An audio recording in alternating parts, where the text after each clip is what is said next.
The Joe Rogan Experience. This whole Jimmy Kimmel situation that is happening right now. Yeah, wild.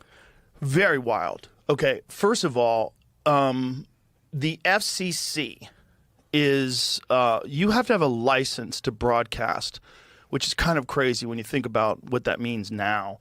Because, like, what does it mean? It used to mean that you used to have a license to broadcast because you were going to influence so many people. They had to make sure that you were on the up and up, right? So they had to make sure that you didn't swear. So if you had a license and you were on CBS or NBC or ABC, you could not swear, right? That was the rule.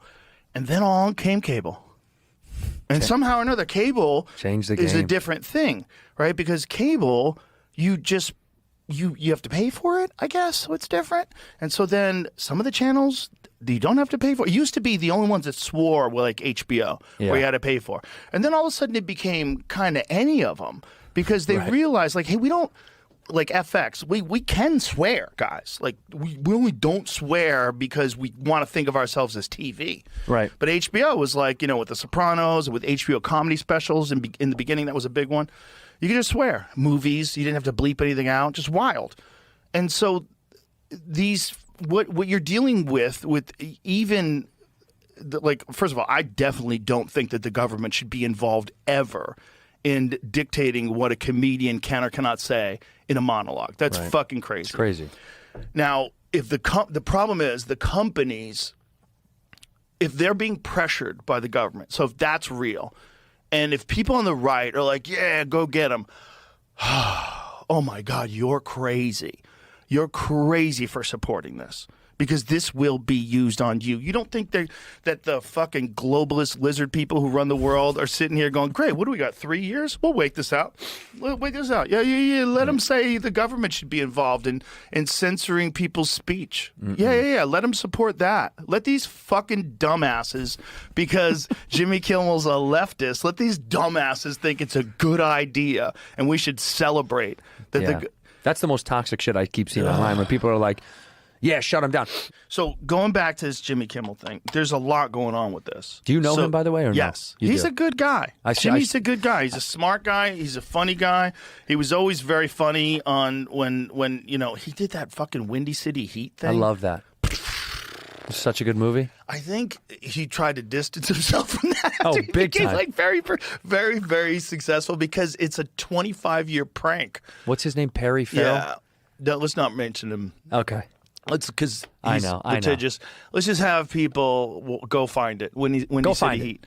But you see that and you go, oh, that's the same guy. Like, yeah. Well, so one thing that does happen to guys as they get older is, you know, they soften their ways and they change who they are and they change how they interface with the world, and you know, and then if you're in Hollywood, you're also addicted to an ideology, and it depends on what kind of style you have. So if you have a funny, mocking style that is like satirical, that's always making fun of things tongue-in-cheek, like Norm Macdonald, perfect example. Norm Macdonald, even if he's making fun of you, is not going to piss you off to the point where you tweet about him.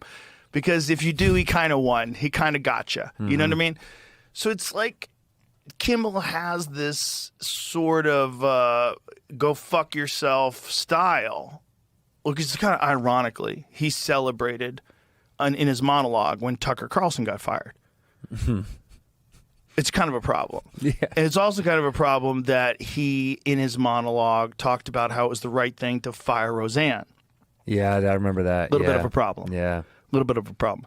Also a problem that he thought the unvaccinated, he made a joke about the unvaccinated people shouldn't get hospital care if there's people who are vaccinated that need that room. I think the joke was, oh, vaccinated person who's had a heart attack, come right in here, sir. Unvaxxed person who gobbled horse goo, rest in peace, Wheezy.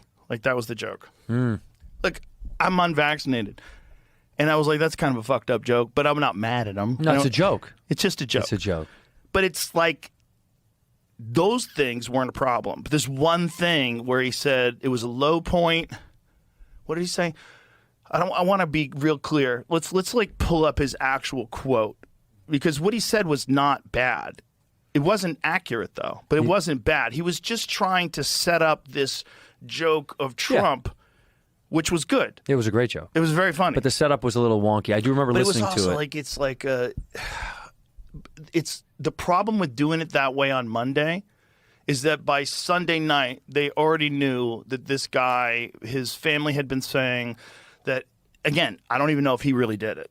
But this person who they're talking about, the plant, this person who they're talking about, whether or not he did it or didn't do it, well, the FBI is now investigating deeply and further. By the way, yeah, we'll find out. So Kash Patel did say that, whatever that means. Yeah, that was it's a weird phrasing when he goes. They're trying to pin it as anybody but them. Yeah, asserting that he was a MAGA. Well, this is the thing. In the beginning, people thought he was. So the first reports were that he was a hardcore right-wing guy. That he was a registered Republican, which he may or may not be. Sometimes people go back and forth, you know. And then the other thing was that he was a groiper. So he was a Nick Fuentes fan. That was some other stuff that was going around. What's groiper? We'll get into that in a bit. Okay. Hold, please. Yeah. Then it came out that, no, his father is a law enforcement guy? I don't think that's true. That's not true? I think that's what that was part of the story, but I think later found out that wasn't right. true also. So what's true? Some family members, by Sunday, the Utah governor was saying that family members were reporting that this young man had been wrapped up in some very hardcore leftist ideology. So this had already been released on Sunday. So on Monday, if Kimmel had just said, you know, it was a tragic thing that Charlie Kirk died, and let's see what the president thinks about it. Goes right to him, and like, what if the fourth stage of grief? It's a great joke. It's a great joke. The whole thing was great, but the problem is, we had already known by then. Again, at least the narrative is that this kid is not a MAGA